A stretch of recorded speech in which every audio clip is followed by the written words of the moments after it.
Now we're going back to VJ Day now, and one of the deciding aspects of the Second World War was the aircraft that played a huge part in the Allies' victory. You may know many were made right here in the northwest, not least at the Fairey aviation factory in Stockport. And this weekend their band will return to their traditions, and someone will be there who remembers their very first notes.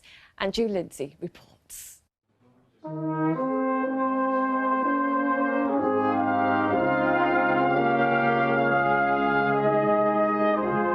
It's a sound familiar to this factory since 1937. The Fairey band started service the same year as Joe Jervis.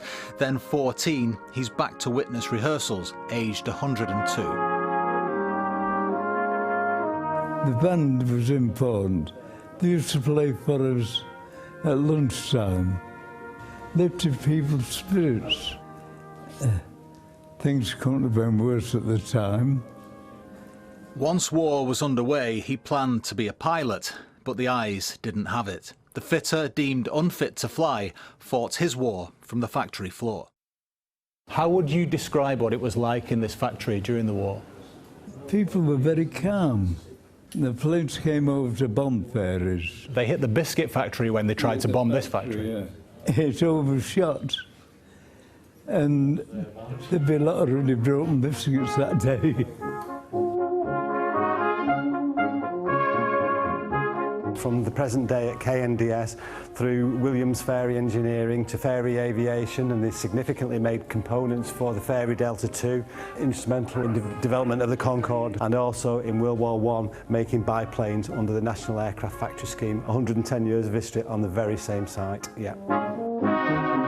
Faireys made fighters for other firms, had staff who'd become more famous in other companies, and across 3 local sites employed 24,000 people. Of which 87% were unskilled labour working on that war effort. And here is evidence of the great speed-up in aircraft construction. Fairey became synonymous with British aviation, not least on bombing the Bismarck.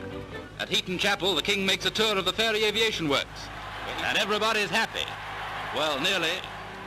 Today, part of the multinational KNDS, it concentrates on land defence, armoured vehicles and bridges to carry them.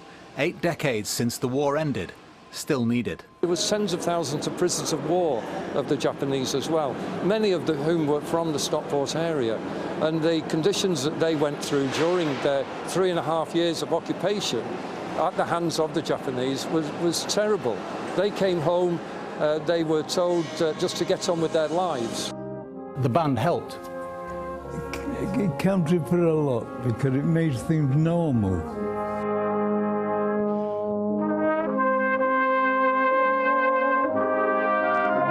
"80 years on, VJ Day will be commemorated here as much as anywhere. Nearly a third of England's veterans live in the northwest, and on Sunday in Romilly, this band will return to its roots in honour. Andrew Lindsay, BBC Northwest Tonight, Heaton Chapel.